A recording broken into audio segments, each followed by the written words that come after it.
Welcome back to The Extract. I'm Kyle Meyer, and today we're talking Gamay. Yeah, 100% of Gamay. 100% Gamay. Yeah. Gamay is a real grape variety, isn't it? Yeah, it is. And the place to be for the Gamay is the Beaujolais region. Yeah, I was there a few weeks ago, quite honestly. By the way, Florent Georger, winemaker for Mommessin, and for these very particular Beaujolais wines from Mommessin, which is a fabulous program that you guys are doing. Yeah. We've sold them off and on for, I've tasted them for, this started 15 years ago, or? In 13 vintage. 13 vintage, okay. Yeah. So, and fact of the matter is, these are some really killer, unique wines that you get to be involved with and take part in and be a part of. So today we're going to talk about Gamay and how kind of serious Gamay is. I hope so. Why? No, but people don't take Gamay seriously, do they? Before, yes, maybe, but now there is a lot of new, young and new winemaker in Beaujolais, and all people want to have a new vision of the Gamay. So that's what we do. The specifically tip of Mommessin Wines is we haven't got winery. We work hand to hand with one grower partners for a long time. So there is one grower partner for Mommessin than more 100 years. So it's very long.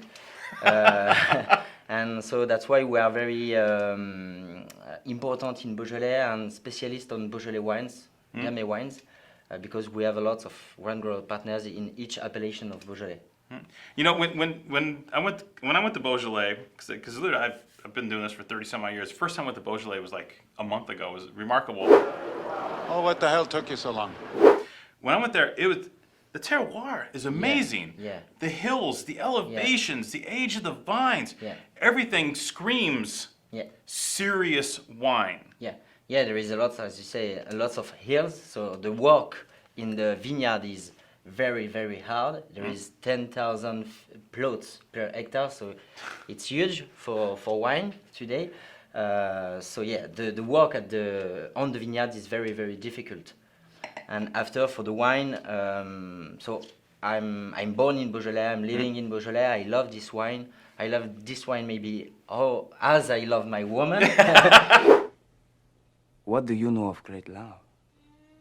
So for be a very good winemaker, I think in Beaujolais we must love Beaujolais wines and know very well this region. Yeah. You get your fingers dirty, right? Are you in the vineyard quite a bit? Yeah. Like when the partners you work with, are you involved with the grape growing? And Yeah, we go all the year. So we speak about the vine, the hill of the vine, if there is, and after do a lot of things during the winemaking. So go with our wine grower partners, taste the wine all the day if there is problem or no, and after long tasting, speak about the aging, because for some wine like for the Morgon Côte de Pie, 80% of the blend is aged in oak for nearly 1 year. So we speak about that. There is a very long meeting about the wine. When you say aged in oak, we're talking about and I'm going to use the term, because when I was in Beaujolais, I got my hand slapped. Yeah. Right? Because I talked about, do you do a traditional style of vinification, or do you, and the conversation came up, what is traditional in Beaujolais?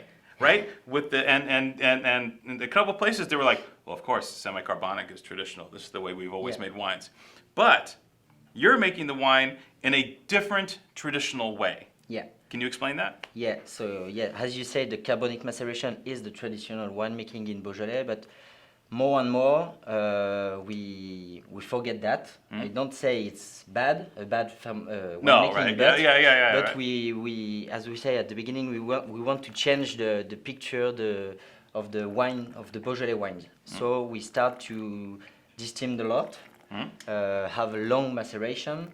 Like for the Côte de Pie is 3 weeks of maceration. So it's really a different wine. More Burgundy style wine. More Burgundy style. Yeah. Because I got in trouble for saying Burgundy style in Beaujolais as well. Yeah, but there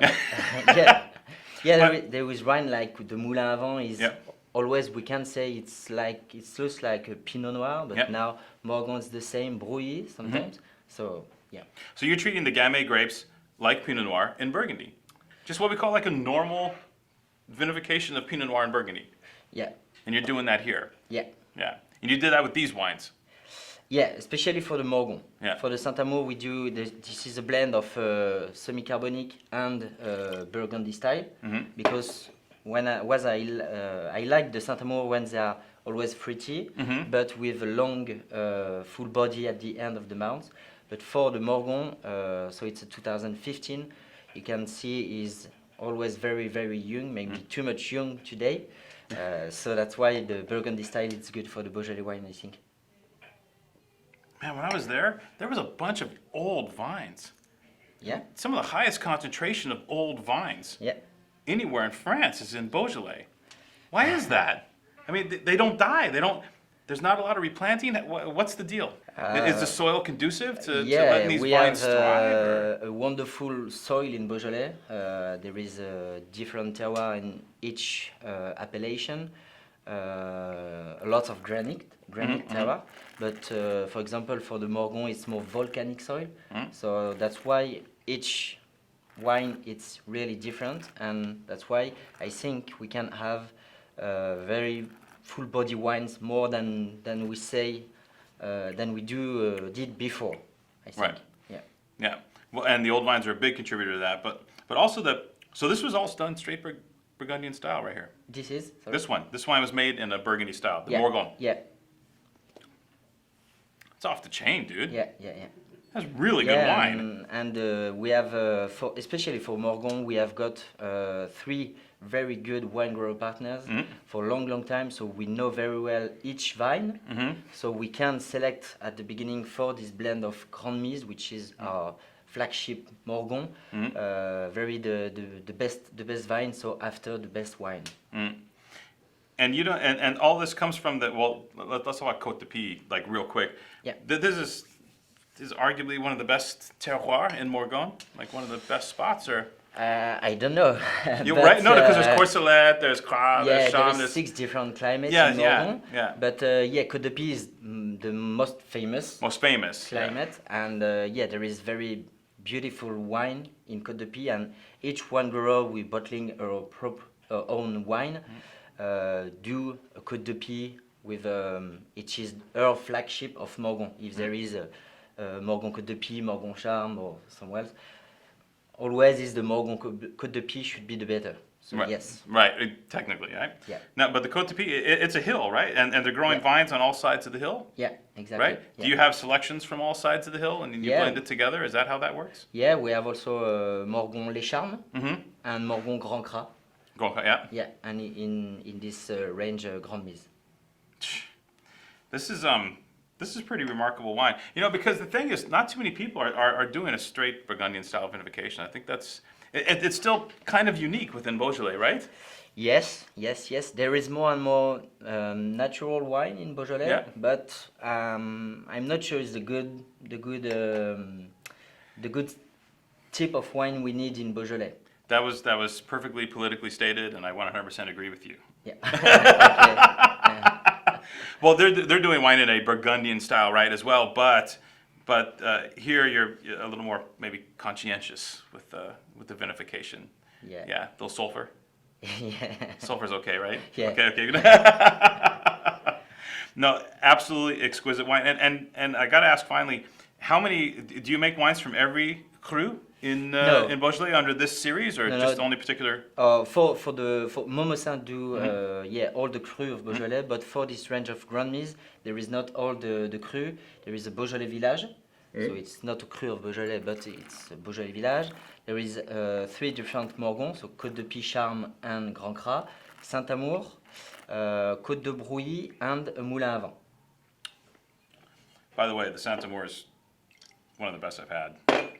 Yeah, the I gotta be Saint-Amour honest. is what I like in this, wine. It's the village that gets left to the side, you know. Yeah, yeah, but I like the Saint-Amour because it's very fruity, and in the Saint-Amour I like when they are fruity, easy to drink. But this wine is always also very creamy at the end of the mouth, Yes. and very good to drink young. I love the Saint-Amour when they are young. Yep. I get older, they stay the same age. For the Côte de Pie, you must time. We must to open, if we can open this bottle in maybe 5 years, because it should be really better in a few times. I just drank it now. I'm sorry. Yeah, but I have the same problem. All right, man. Beaujolais 101 with Florent. Thank you. Dude, thanks for coming. Thank you very much. Yeah, this was awesome, and these wines are really eye-opening, and it's good to talk a little bit about Beaujolais, and thanks so much for coming. Beaujolais is yeah, it's serious wine, right? Yeah. It's more and more serious wine. Yeah.